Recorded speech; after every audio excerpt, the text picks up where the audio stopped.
Okay, I am doing this in a little bit different format. It's Zoom, but it is not Feedback Friday. It's Saturday, and I want to jump on and answer a couple questions because people really had questions this week about the assignment. I just want to clarify. So I'm actually going to share my screen so that you can all see.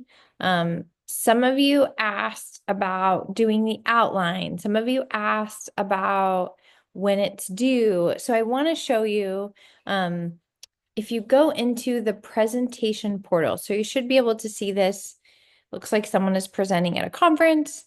If you go into the presentation portal, this was designed for you to look at to see there are no assignments in it, but it is designed to kind of give you an overview.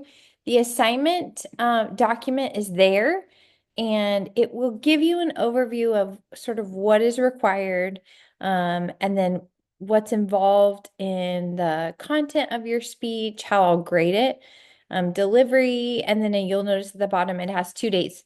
April 20th for the outline, and I'm giving you a few extra days. So normally uh, a, an assignment would be due on the Sunday night at midnight, but I'm going to make this due the April the 23rd, so you have a little bit more time.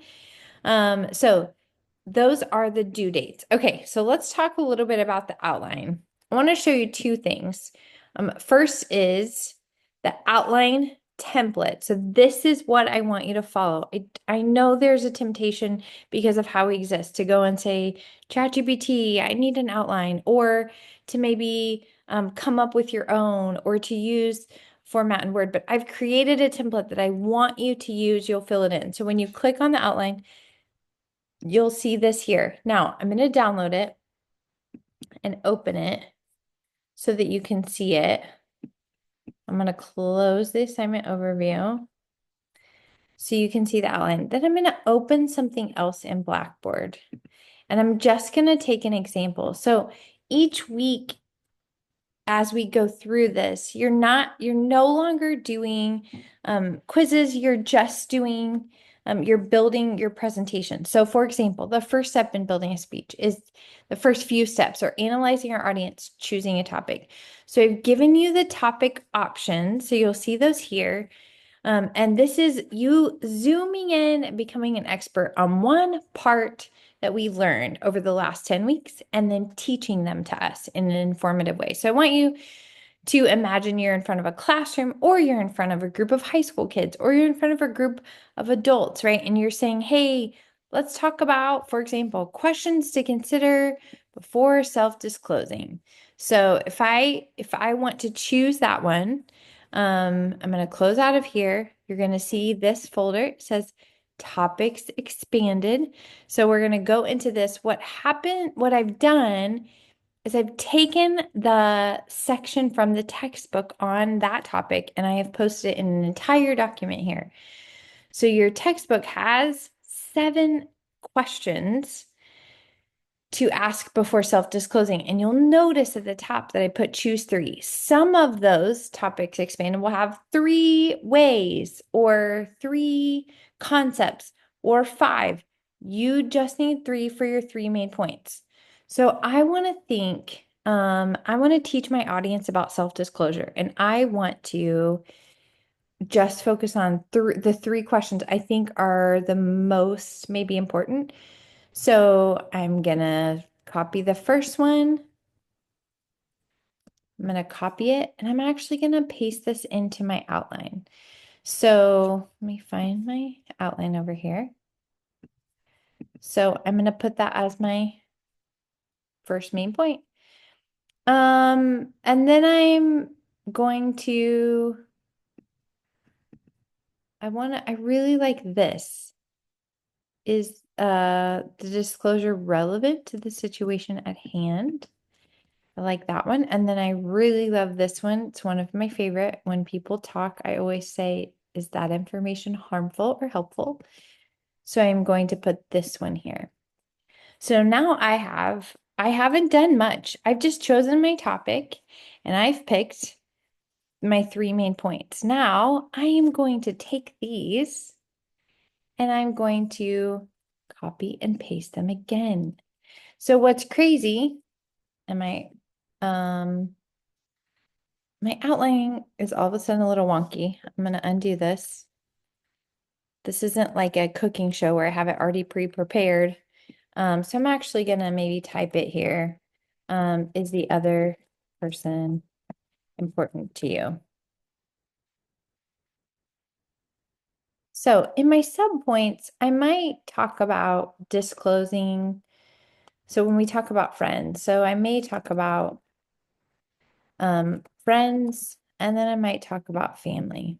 So I'll come back to that. But when I'm teaching people to say, hey, let's talk about is how important is this person to you when you're about to self-disclose or share something with them?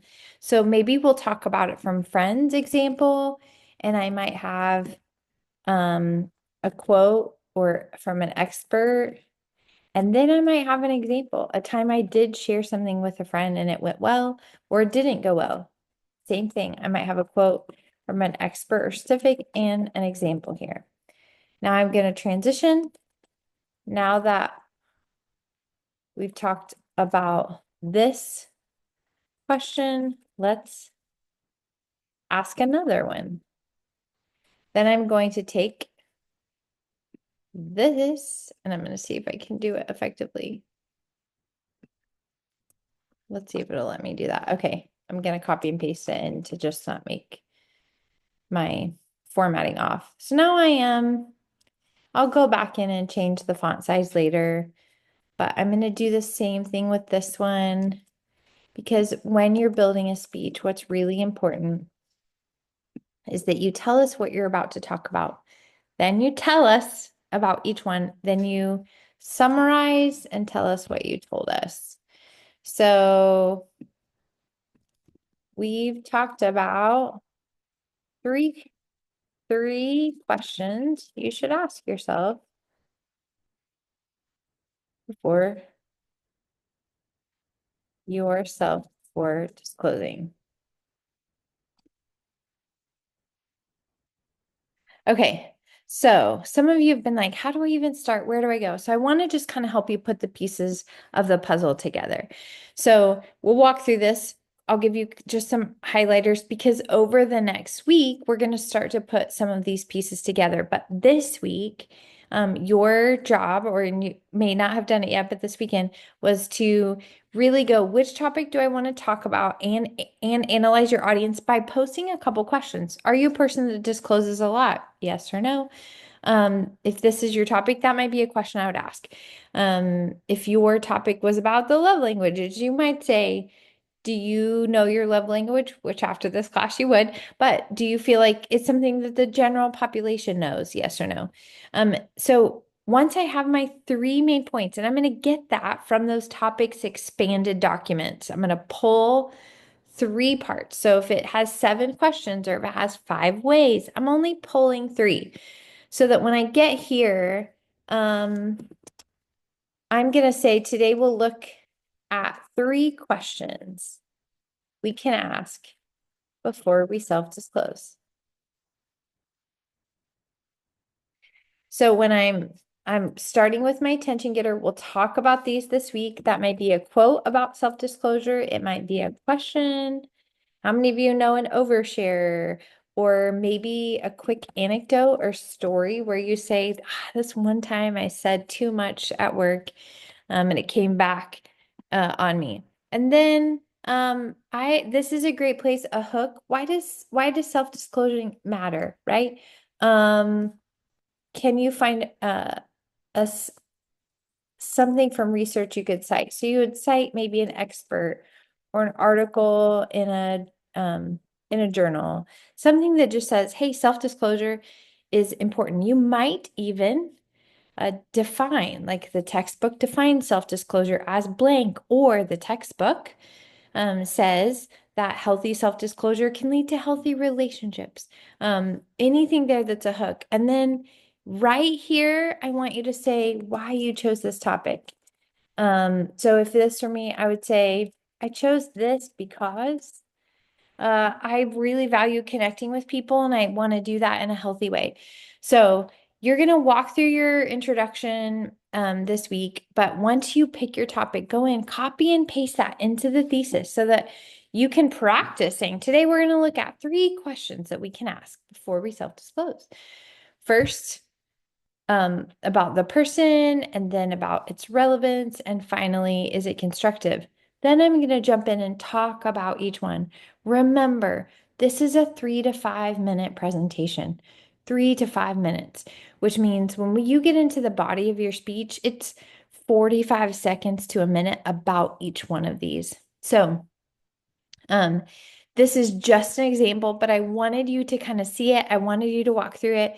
I want you to know that you can use Google Scholar for your research, your supporting points, your quotes, information from communication experts. You will use the textbook, and I want you to use one other source from academia so that it isn't just you talking, but it's you sharing information. If you go into your ebook, the textbook, when it talks about, for example, self-disclosure or about culture, it will cite other articles. You just have to look at the back of the ebook and you can find those citations. You are also welcome to use that. So, in the presentation portal, you will find a sample outline. Please make sure that you're posting your survey questions as soon as possible. I know they're due tomorrow. Then everybody jump in and answer those questions. That gives the person presenting really great information to feel like they're trying to connect with their audience. One of the things you can do is instead of citing an expert or an article in a journal, in that hook, you can say, according to my audience analysis research or according to my survey, 60% of you said you really don't know when you should share or don't really know how much you should share. So you're saying, hey, this is relevant and I think maybe it would be helpful. That's a great thing to put in that second part of your introduction. Really, you're gathering information over the next couple weeks, and I'm just trying to help you put the pieces of your puzzle together so that this will be an effective presentation, give you a great chance to practice presenting, even if it is in an online format. I know that's a lot. I hope this was helpful. I'm also in red because we are cheering for the Houston Cougars tonight. So maybe you are too, and you might be watching this tomorrow. And hopefully, Houston will be one step closer to their first ever national championship in college basketball. Have a great weekend, everybody.